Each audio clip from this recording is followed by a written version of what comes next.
नमस्ते, विज्ञान अब बुद्धिया में आप सभी का स्वागत है। तो हम बात कर रहे थे इस विषय के ऊपर कि हम मनुष्य क्यों हैं अथवा ईश्वर ने हमें मनुष्य रूपी जन्म क्यों दिया या ईश्वर ने मनुष्य ही क्यों बनाया, मनुष्य जाति का निर्माण ही क्यों किया? तो इन विषयों पर हम काफ़ी चर्चाएँ कर चुके हैं, लेकिन अब बात ये आती है, क्या पहली बार इतिहास में ऐसा है कि पहली बार हम ही इस बात पर चर्चा कर रहे हैं, आप या मैं ही इस बात को सोच रहे हैं? क्या ऐसा कभी पहले किसी ने नहीं सोचा होगा?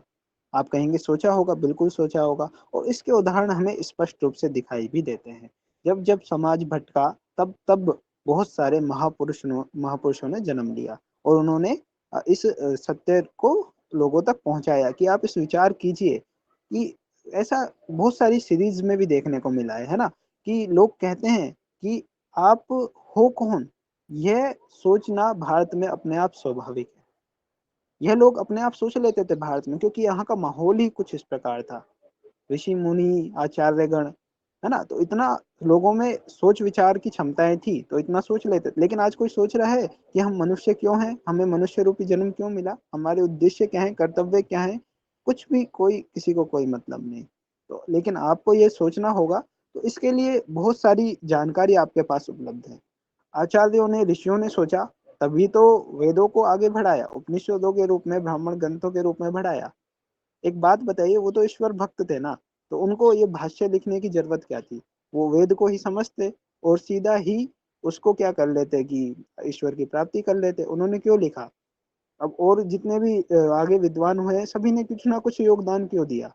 कुछ ने कोई कुरीति हटाई, कुछ ने कुछ प्रचार किया, कुछ ने कुछ नवीन कार्य किया, नई खोजें दी। तो ये सब क्यों किया इन लोगों ने? क्या औचित्य बनता था इनका, है ना? इनको तो सीधा ईश्वर की प्राप्ति कर लेनी थी। कि भई कहते हैं प्रत्येक मनवंतर का मनु होता है, उसी प्रकार वो मनु की संतान है मनुष्य, इतने से बात खत्म हो जाती है ना? आपको मनु जी की बातें ही पालन करनी है, इतना नहीं होना चाहिए, इससे बहुत अधिक चीज़ें हैं, है ना? मनुष्य को समझने के लिए मननशीलता को समझना होगा, मननशीलता के बिना मनुष्यत्व नहीं है, तो मननशीलता को समझा, तो इसको भी समझ सकते हैं।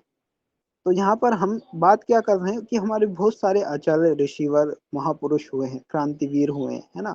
तो उन्होंने अपनी इतनी चिंता नहीं की, उन्होंने राष्ट्र की चिंता की। एक विषय आगे आएगा कि राष्ट्र क्या है और राष्ट्र में हमारी भूमिका क्या है? ईश्वर की तो बात हो गई कि ईश्वर ने मनुष्य जाति का क्यों निर्माण किया? स्पष्ट है कि भई ये 2 औचित्य है कि भई एक तो हमें व्यक्तित्व का विकास करना है, हमें इस स्तर का बनना है कि हम दूसरों का भी कल्याण कर पाएँ और दूसरा है कि सृष्टि के कल्याण के लिए भी हम कुछ सृजन करके जाएँ, कुछ यजन करके जाएँ, है ना? तो ये दोनों महत्वपूर्ण हैं बातें। इसके अलावा आगे और भी विचारणीय है। तो हम यही सोचना चाह रहे हैं कि आज तक इतने महापुरुषों ने भारत में जन्म क्यों लिया?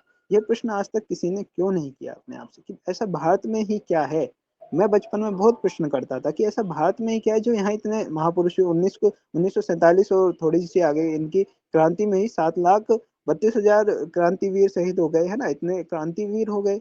अब आप सोचिए कि ऐसा कहीं मिलेगा क्या पूरी दुनिया में? सबने अपने स्वार्थ के लिए जंगें लड़ी, सबने अपने स्वार्थ के लिए युद्ध लड़े।